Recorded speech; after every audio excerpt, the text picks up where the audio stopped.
¿Qué tal, alumnos? Espero que estén muy bien. Nos acercamos al final ya y vamos a ver hoy Sofonías, que es el tercero de esta sección de los profetas menores que estuvieron profetizando en el reino restante. Y aquí incluimos a Nahum, Habacuc y Sofonías. Reino restante es cuando ya no tenemos al reino del norte. Eh, pero tampoco es el reino regresado, que es después de Babilonia, ¿no? En el orden cronológico, Sofonías, como vamos a ver a continuación, en el orden cronológico, Sofonías está en el número 8, ¿sí? Aunque en nuestra Biblia aparece en el número 9 y escriben el 640 y 630 antes de Cristo. Es decir, todavía Babilonia ni se asomaba, ¿sí? Pero ya está hablando de un juicio futuro a Jerusalén, ¿sí? Poco se sabe, veamos un poco del autor y aprovechamos para ver algo de contexto histórico, ¿sí? Poco se sabe del profeta Sofonías, excepto de que su genealogía muestra que el rey Ezequías fue su tatarabuelo. Eso es muy interesante, es tataranieto del rey Ezequías. En los años precedentes al ministerio de Sofonías, Manasés y Amón fueron reyes. Hablando de Manasés, los libros de Reyes y Crónicas dicen que él indujo a Judá que cometieran atrocidades aún mayores que las de los cananeos, a quienes Jehová mandó a destruir. Amón, su hijo, siguió sus pisadas. Cuando Josías comenzó a reinar, lo hizo como su papá también. Normalmente pensamos que Josías fue un buen rey, y de hecho lo fue. Pero esto fue después de que descubriera la ley de Jehová y se arrepintiera, reformando todo el país. Sofonías dio su profecía durante el inicio del reinado de Josías, antes de las reformas de Josías, es decir, mientras era un rey malo. Y es probable entonces que Dios utilizara a Sofonías para influir piadosamente en la vida de Josías, su primo. Es muy interesante esto. Sofonías habla del gran día de Jehová, un día de juicio terrible al final de los días, de hecho se enfoca bastante en eso al principio. Será un día en donde Jehová juzgue a todas las naciones. Luego habla del juicio a Jerusalén al final de los días. Al mismo tiempo, Sofonías, como todos los profetas, mezcla elementos de un juicio cercano. ¿Te acuerdas de los huevos revueltos o las montañas? Cuando veíamos cómo funcionan los profetas o las profecías. Mezcla elementos de juicio cercano, es decir, la destrucción de Jerusalén en el 586, que eso estaba muy cercano, eh, aunque aquí me menciona, fue demorado por las reformas de Josías. No me voy a meter a explicar eso porque eso se ve en la clase de libros históricos, pero lo mezcla con el juicio lejano, que es el gran día de Jehová, la gran tribulación, el juicio final, digamos. Termina hablando de la gran restauración de Israel, ¿qué sucederá cuando Jehová mora en medio de su pueblo? Destruiré por completo, dice. Mira qué fuerte. Destruiré por completo todas las cosas sobre la faz de la tierra, dice Jehová. Destruiré los hombres y las bestias, destruiré las aves del cielo, los peces del mar. Wow. Y dice el 7, calla en la presencia de Jehová el Señor, porque el día de Jehová está cercano. El día de Jehová está cercano. Cercano está el grande día de Jehová y cercano y muy próximo. Es amarga la voz del día de Jehová, gritará allí el valiente. Día de ira aquel día de angustia y de aprieto, día de alboroto y de asolamiento, día de tiniebla y de oscuridad, día de nublado y de entenebrecimiento, día de trompeta y de algazara sobre las ciudades fortificadas y sobre las altas torres. Y atribularé a los hombres y andarán como ciegos porque pecaron contra Jehová. Y la sangre de ellos será derramada como polvo y su carne como estiércol. Día de ira. Quiero que entiendas esto. Esto lo dijo Sofonías antes de la caída de Babilonia, pero recuerda que esto se edita y el Espíritu Santo quiere y usa probablemente a Malaquías para lanzar este libro a la audiencia del 420 antes de Cristo. Es decir, cuando ya regresaron y lo que Dios quiere dejar claro es el día de Jehová, el día del Señor todavía no ha venido. No pienses que eso que pasó fue el día grande y terrible. ¿Sí? No fue Babilonia, eso solo fue una muestra. Viene un día grande y terrible. Y tú dices, bueno, sí, luego llegó. Bueno, Pedro sigue hablando del día del Señor. No piensen que ya pasó el día del Señor. Aún viene, lo está diciendo en los 60 después de Cristo.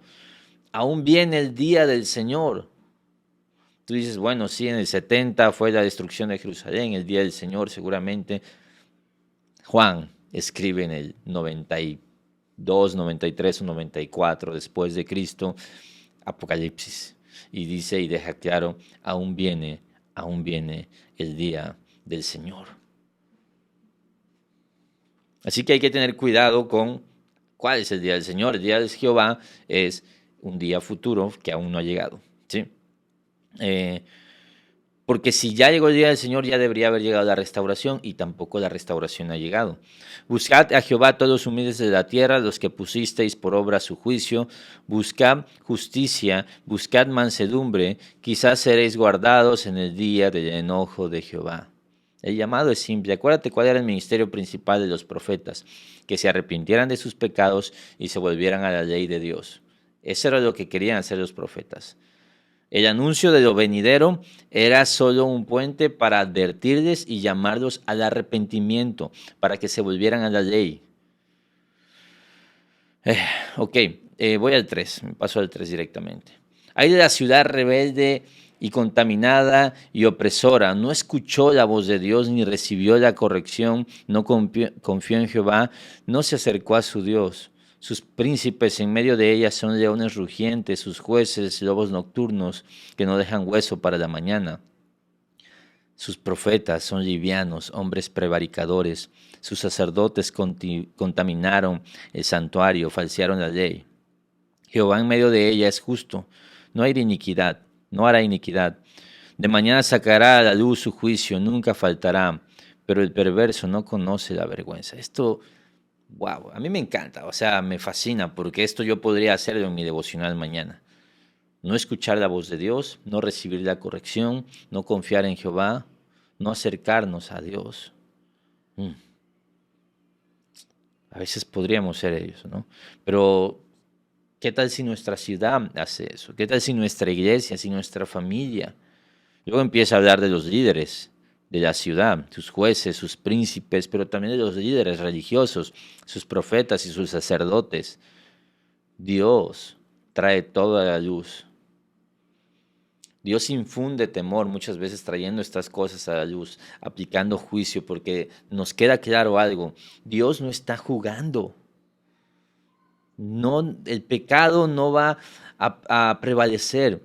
Dios está en control, y créanme que Él va a actuar. Claro, el perverso no conoce la vergüenza. Esperad, me dice Jehová, hasta el día que me levante para juzgaros, porque mi determinación es reunir a las naciones, juntar los reinos, para derramar sobre ellos mi enojo. Todo el ardor de mi ira, por el fuego de mis celos, será consumida toda la tierra. El día de Jehová va a ser terrible. Va a ser terrible. Pero mira, y lo que siempre te decimos, no importa qué tan duro sea el mensaje que estás dando, no importa qué tan fuerte sea el pecado que estás confrontando, no importa qué tanto la gente tenga que escuchar incluso del juicio que viene, recuerda transmitir esperanza, porque es lo que Dios hace con su pueblo. Recuerda hablar de la posibilidad de hallar tiempos de alivio, tiempos de refrigerio, como dice Hechos. No se te olvide que Dios quiere que todos procedan al arrepentimiento. No te olvides de darles la cura a su enfermedad. No te olvides de darle la esperanza para sus vidas, la salida de la cárcel. No te olvides de anunciar a Jesús, la esperanza para la humanidad, aún para el más grande de los pecadores. Pablo decía: Cristo vino a salvar a los pecadores, de los cuales yo soy el primero. Si a mí solo me hablan de juicio, de calamidad, del infierno y del pecado, eso no es el Evangelio, eso es una parte del Evangelio. Tienes que anunciarme a Jesucristo como el Redentor, como el Salvador. como el intercambio que el Padre dio en amor a mí para poder hallar una esperanza y que venció a la muerte por medio de la resurrección y hoy me invita a su reino. Dejaré en medio de ti un pueblo humilde y pobre, el cual confiará en el nombre de Jehová. Siempre hay un remanente, siempre. Ellos serán apacentados y dormirán, y no habrá quien los atemorice. Jehová ha apartado tus juicios, echado fuera a tus enemigos. Jehová es rey de Israel en medio de ti. Nunca más verás el mal. Jehová estará en medio de ti, poderoso. Él salvará, se gozará sobre ti con alegría, callará de amor, se regocijará sobre ti con cánticos. Es increíble que Dios me ame así. Es increíble que Dios te ame así. Él salva, está en medio de nosotros, se goza sobre mí, está alegre sobre mí, canta por mí, calla de amor por mí. ¡Wow! Por supuesto, somos aceptos en el amado, dice Efesios. Por supuesto que nada nos puede separar del amor de Dios que tenemos en Cristo Jesús, Señor nuestro. Por supuesto que esto que estamos leyendo aquí es posible solo por los méritos de Cristo, porque cuando Dios el Padre nos ve en nosotros a Jesús. Acuérdate que eso significa el intercambio que hubo. Y esa es la esperanza que tenemos. Y por eso cantamos de Jesús y alabamos a Jesús en la iglesia. Porque aunque nosotros mereceríamos el día de Jehová y mereceríamos el juicio, ya no fuimos puestos para ira. Porque en Cristo tenemos salvación y tenemos esperanza y en Cristo tenemos un futuro glorioso, seguro, que fue comprado con su sangre.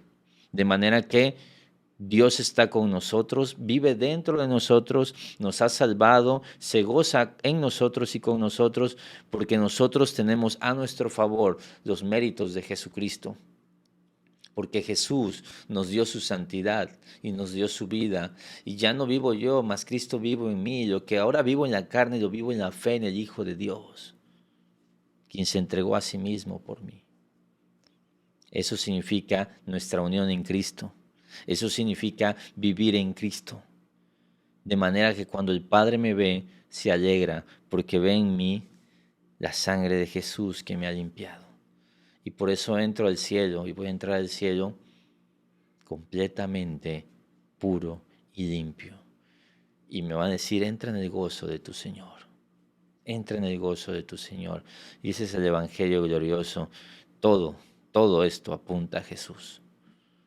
Recuerda, la gente necesita escuchar de Jesús en el Evangelio.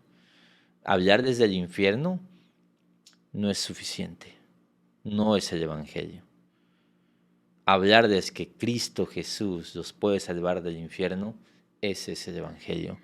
Nunca te olvides de dar y transmitir la esperanza que la Biblia transmite constantemente en sus libros. Sofonía, gran libro. Mira que después de esto vino el juicio, precisamente, contra ellos. Dios aplicó justicia, Dios les juzgó, pero ante todo siempre hubo un remanente y los guardó y los trajo y hoy siguen ahí. Y esa misma esperanza, ese mismo Dios, el Dios de los judíos, es el Dios nuestro, de los dos pueblos ha hecho uno solo. Ahora nosotros no son griegos ni judíos, no son gentiles judíos, ahora nosotros pertenecemos a su familia. Y ese amor con el que los ama a ellos y los sigue amando a ellos, también es un amor que nos ha dado a nosotros. Romanos 11 dice que somos injertados, pero nosotros también, al ser injertados, gentiles, estamos recibiendo los nutrientes del árbol, dice Romanos 11. Así que ese amor con el que fueron amados es el amor con el que somos amados nosotros. Y la evidencia está en la cruz. Dios es bueno. Alabado sea Él. Ahí en tu casa termina agradeciendo al Señor, orándole, porque Él ha sido muy bueno, muy, muy bueno con el Evangelio cuando nos fue presentado y hoy podemos descansar en eso, esa gloriosa esperanza que es Jesucristo. Dios te bendiga y nos vemos en la siguiente clase.